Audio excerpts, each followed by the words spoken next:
Hi everyone, today we are gonna discuss Keats is a romantic poet, and as you know that he belongs to a period called Romanticism. Well, let's move on and discuss him as a romantic poet.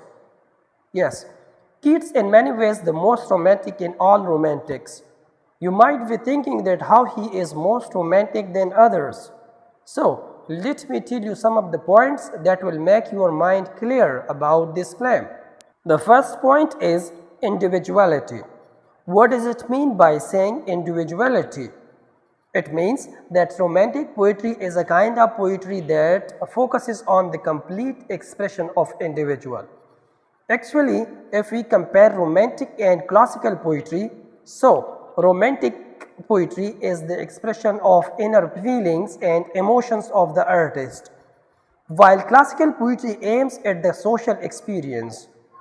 And along with that, classics used specific rules for poetry and had specific purpose behind the poetry.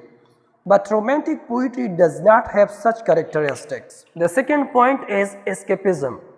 Escapism is another element of romantic poet, or you can say that escapism is another characteristic of romantic poet. Basically, all romantic poetry is more or less escapist. So what do I mean by escapist or escapism? It means that romantic poetry presents not the world of reality, but the world of dreams. Romantic poet seeks an escape from the harsh realities of life.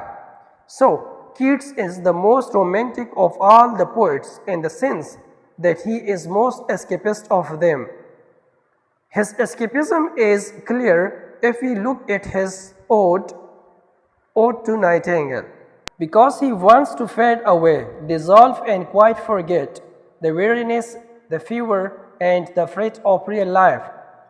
In this ode he sees how men sit and hear each other groan, how youth grows pale and spectre thin and dies. Simply you can say escapism and Keats is found in abundance. So it is the characteristic also of John Keats. So that is why he is the more romantic than others. Love for nature. Love for nature is another characteristic of romantic poets, because every romantic poet finds pleasure in discussing nature. So John Keats is the most romantic poet among others, because he has unending love for the beauty of nature. Actually, it would not be wrong to say that there is no season which has not impressed John Keats, or no bird that has lived in the world which has not left influence in his mind, because everything impressed him.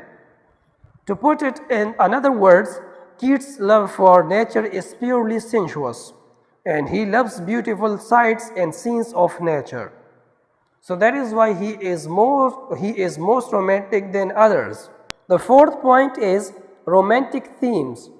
No doubt that Keats is romantic in every aspect, because if we keep in consideration themes of his poetry, so they are also romantic in nature. His themes are quest of beauty, love, chivalry, adventure, etc. Pure poetry. What does it mean by saying pure poetry? Does it mean that he was a pure poet?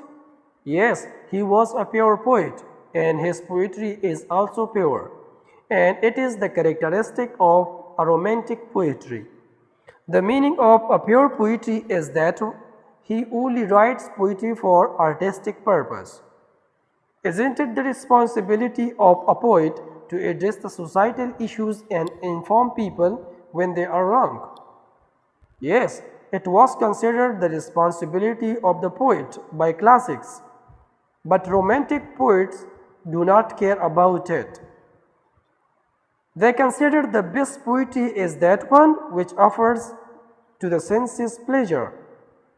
So that is why John Keats is a romantic poet, because he writes poetry for the sake of poetry. Well guys, if you want to understand John Keats is a pure poet, so I have made another video for it. John Keats is a pure poet, and watch it and understand him as a pure poet. And if you have enjoyed the lecture, please like and subscribe the channel. And see you next time. Bye bye.